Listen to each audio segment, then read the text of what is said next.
Hello, everyone. Here is Scott with Canund Nation. Right now, we are winning. I know it sounds interesting. Please share this video, and I will explain everything. So, if you're just coming in, please share the video. That'd be much appreciated with everyone you can, every family member, because Canund Nation is winning. And what are we winning? Well, we found a program that allows us to finally have more than 100 signatures for e-signatures for the Constitution. So right now we're just doing a few last edits, but let me show you it here, which is pretty cool. So as you can see, we have the Constitution up here. And what I wanted to explain, so we were testing it out, that's why it says there's one signature already. So eventually it'll pop up with an e-signature when you go to sign. We need to edit a bit of the social sharing because Google Plus doesn't exist anymore. So you'll become a founding member, is what it is.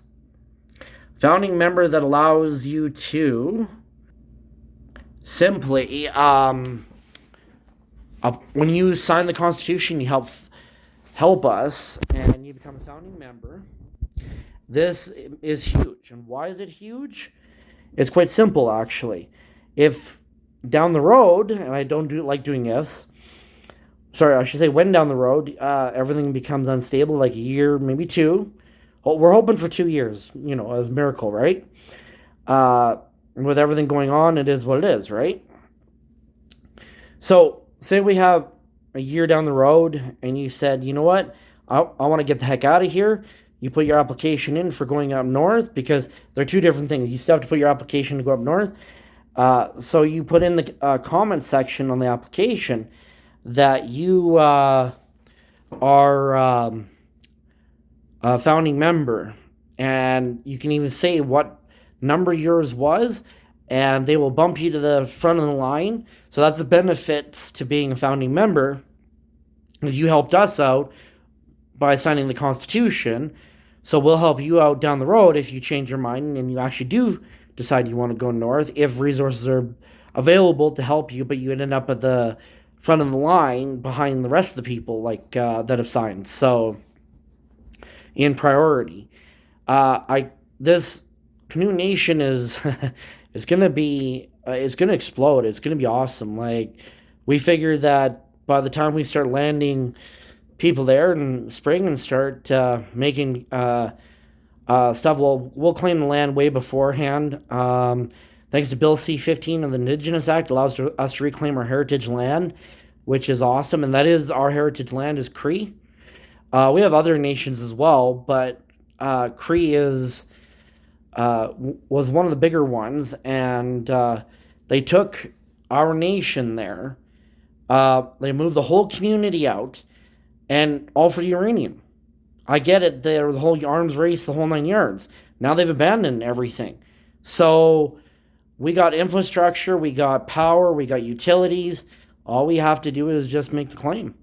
And then we also are going to, under the act, we can ask for compensation. Now, we're not asking for a free handout or anything like that.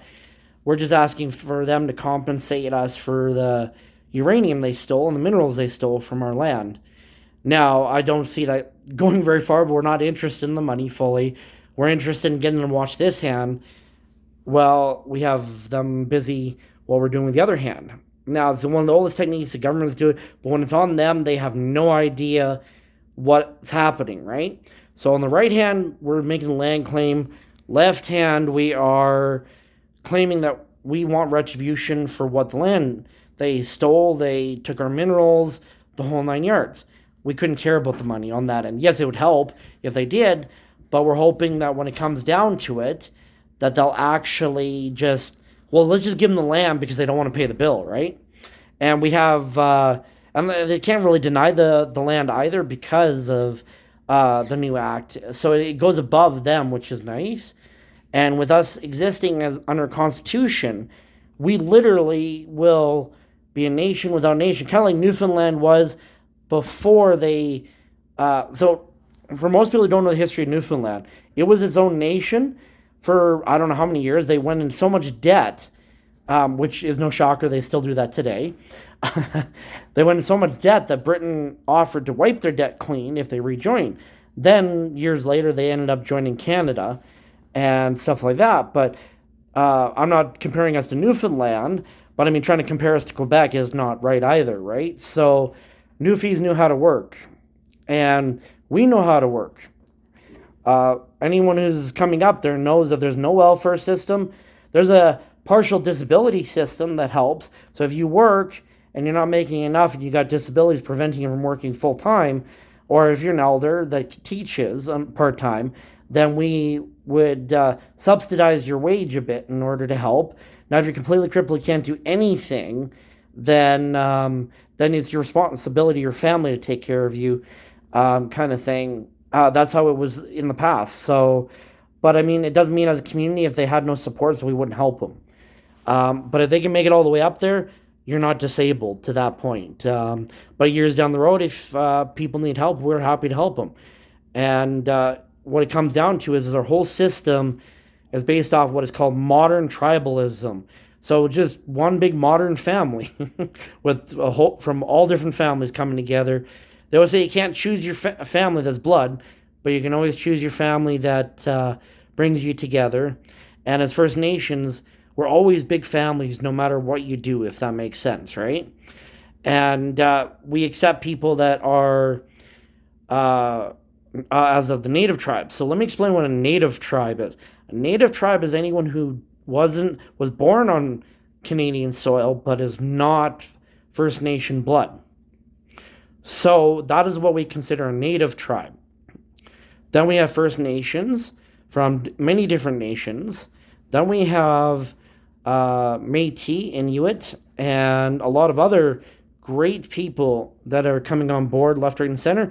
We got doctors, we got nurses, we got construction workers galore. I think we'll do very, very well.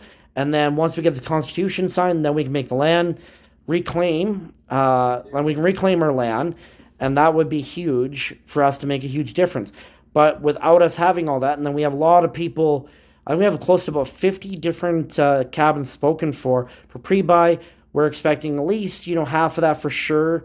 But the point is that we're not going to go without this. We have a few partners with possible mining companies who want to come clean up everything from the old sites. And if they do, that's awesome. With a nice deposit, they're willing to pitch in to help us rebuild our nation. And in exchange, they get the cleanup rights, which I'm happy with too. So there's a lot of stuff going on in Trinity Nation. The biggest thing is we are winning when it comes to the Constitution. We are so close. It's not even funny. We just need that coder to finish it up. When we have a coder, he's just got to spend a few minutes here, take a few hours, him to go through, add the e-signature part, and boom, we're done. So how it works is when you put your e-signature on there to agree to that Constitution, your founding member, and yes, I know I'm repeating myself, so just in case anyone missed this, please share it out, galore. And then in the back end, it shows us everything. It doesn't show the public your signature. And then manually, we put everyone's information on the Constitution. And then once we have more than enough, it's finalized and we're done. So this is great, great news.